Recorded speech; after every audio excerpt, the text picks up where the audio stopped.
Hello, this is Ernie from Fix and Flip Plus. Welcome to my channel. We have a little project that we're doing here, right behind me here, with the install of this kitchen.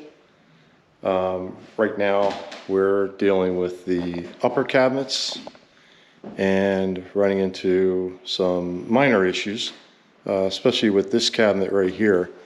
The 15-inch wide upper cabinet, which unfortunately falls between two studs 16 on center. So as you can see, there's really nothing to screw into. Right now it's just into a diagonal screw into the stud, and then with some bracing right here to hold the cabinet up, since I'm just a one-person install. So what we're going to do is we're going to take down this cabinet, install some blocking, which I know should have been done from day one, but I just forgot. If you can look at our plans here, our plans do call for that blocking right here. Does call for a 15-inch cabinet, but unfortunately I didn't think of it. Didn't know that there weren't some blocking there, or some studs to screw into. So first we're going to take down this 15-inch cabinet here and hoist it down, and then we'll go through and fix the blocking and the drywall behind it.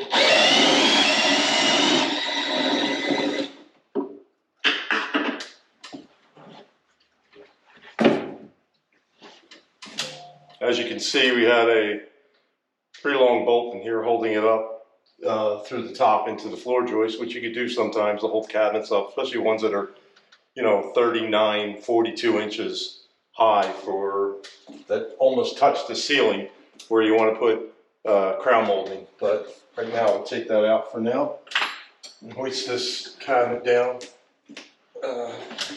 Might be another screw in here somewhere. Yep, there's another screw in there. We'll get that screw out.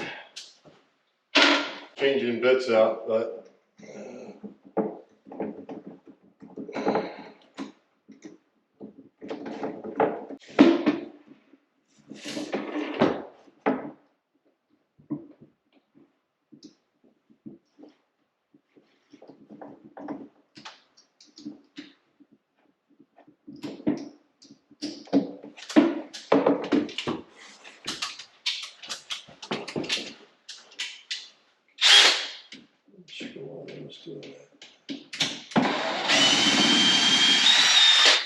okay. Now we'll just hoist this cabinet down, pull it out from the wire, lay it down over here. You can see there's some blocking that we put in this top of the cabinet here, right there, for the crown molding. So sometimes you got to do that in order for the crown molding if you want to go right to the ceiling. Put this over here. And as you can see, we have the electric for the under cabinet lighting, some additional hole here that was put by the electrician. Still have to get that pushed in. And now we have 15-inch on 16-inch on center, but we know the cabinet fit just right in here, and this is a stud here and a stud here. So what we're going to do is we're going to cut out this drywall here, and maybe in the middle, I think there's too much wiring down here, and put in blocking, which should have been done from the beginning, but we're going to put in blocking here and get that ready, and then put the drywall back. As you can see, this drywall was cut away using the multi-tool. It's the best tool on earth. We used it to just cut a piece of drywall out here in order to fit in a bracing. And all we'll do is we'll put this piece of drywall back there and just lightly spackle it. It's not going to be seen. It's going to be behind the cabinet, the 15-inch cabinet. So I cut a tight fit 2x4 here for blocking. By the way, I'm not an expert cabinet installer, so a lot of this is, some of this is DIY stuff, but I have installed about 4 or 5 kitchens already, but this is something that I probably should have noticed when we did the blueprint for the kitchen, that there was going to be a 15-inch cabinet here, and of course these studs are 16-inch on center, so the cabinet fit right between 2 studs, unfortunately. So, and I really couldn't move it over left or right anymore, because then the window wouldn't be centered right here. The window wouldn't be centered between the 2 cabinets.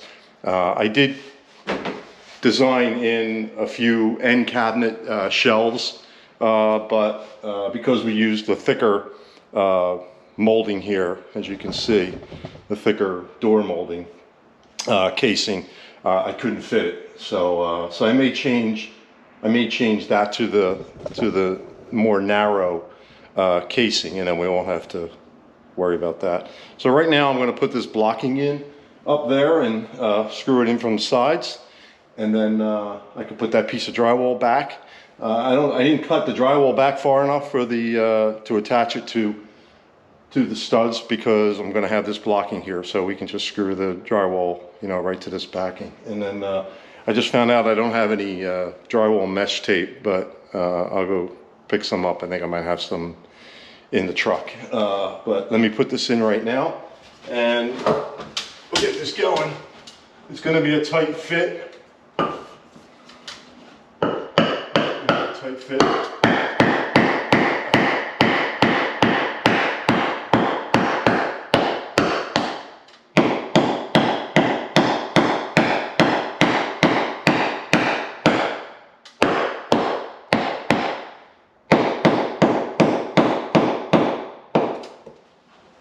So that'll be that. That'll fit tight in there. We'll just put a couple screws in there. By the way, you always want to check for wires and stuff when you're using a molding tool. You don't want to plunge too deep. So this is 1/2 inch drywall, so you want to go only in a 1/2 inch, more or less. But fortunately here there were no wires to deal with. They're running along the sides. But if you hire good electricians, they'll know to put the wires far enough in the middle of the inside stud and not next to each other. So they put them in the middle. They have this little white bracing that you can put in there, and the wires will sit, you know, out this way and not, you know, flush, you know, horizontal with the studs. Okay, so we got this bracing in now. I'm going to go ahead and fasten it to the flanking 2x4s, and I think there's a stud pack on this side. I think there's a whole bunch of studs over here, so should be no problem screwing these in. As you can see, we have the blocking up in place now with some construction screws on 2 on each side of the studs. And now we're going to place the 2x4 back on. Always make sure to mark how you know where the orientation of the cutout was, so you know which way to fit. So once you put it up, you'll know it'll go in the same spot that it came out. And we'll just put this in here like that. We put a couple drywall screws in here for now, and we'll hold it.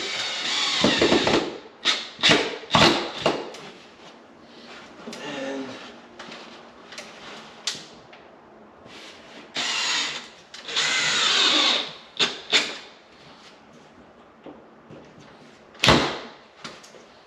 all you need is a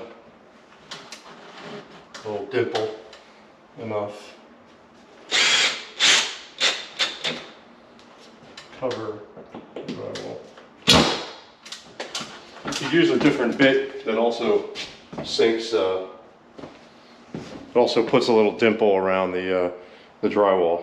I can't find it right now. I think I have it over there in the tools, but as you can see, the drywall's back up and the bracing is in. So now what we're going to do is do another bracing right about here in the middle somewhere. I don't want to go down here. I know there's a lot of wires right here for these outlets and switches, and so I'm gonna maybe cut it somewhere in the middle, and then we can hang the cabinet there. We could put 4 screws or 6 screws in for the whole cabinet.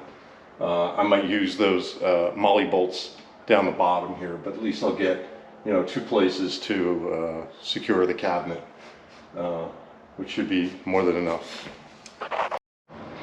We have an interesting dilemma here, putting in this bracing for the 15-inch cabinet. As you can see, we got the bracing done up there.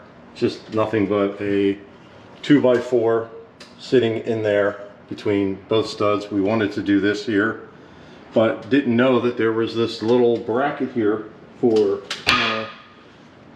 the electrical wires. So as you can see, this is really how wires should be run, not next to each other, so that if you're coming in with a screw this way and you don't have a plate there, there should be a plate there, but if there's no plate that extends out this way, you could hit a wire if they're too close to the edge here. So what electricians do is they put these brackets in that, hopefully you can see that there's multiple channels in there for the wires to be held, and then it separates the wires so that they're organized, you know, out, you know, this way versus long ways with the horizontally with the stud. So so more vertically this way and out this way. So as you can see, that bracing, the bracket is in the way of right where I wanted to put the stud. You know, you never know this stuff until you actually open it up. But this is rock wool insulation. There's nothing on this side.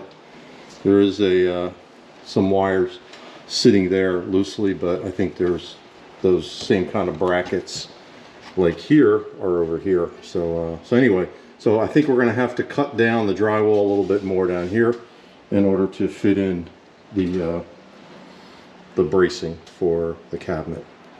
So I'll do that right now. Okay, I got the piece cut out, drywall right here. Save that for later. And chop this out.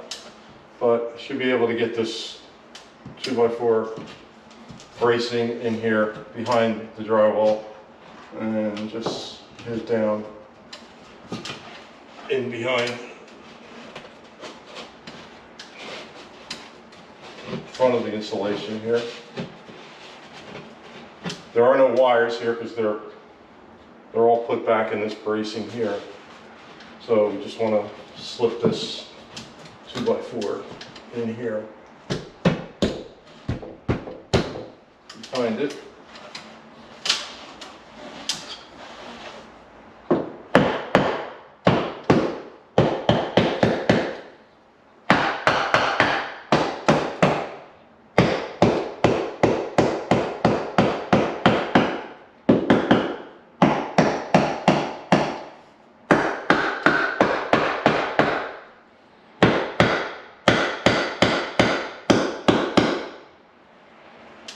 So pull this out a little bit, not too far.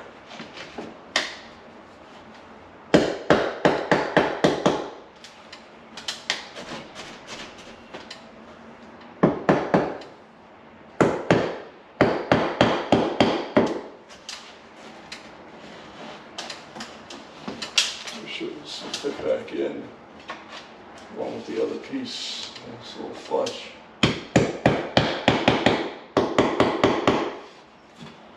Now we can just screw that in.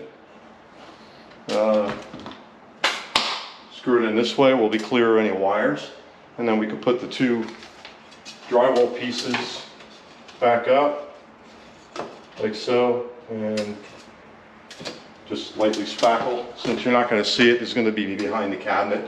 What's more important is that you're supporting the cabinet with good bracing. Now, typically, I said it earlier in the video, you want to do this bracing first before you put new drywall up. Make sure, but you know, in this case we have a 15-inch cabinet that I didn't know that would fit perfectly in between 2 16-on center studs, so it's unlucky, but this is the best you could do. So I might put another bracket down the bottom here too, another bracing to fit, so it'd be 3 braces. But I'm going to go ahead and put the drywall up now, put the drywall back up, and then get some spackling tape, and then we can hang the cabinet.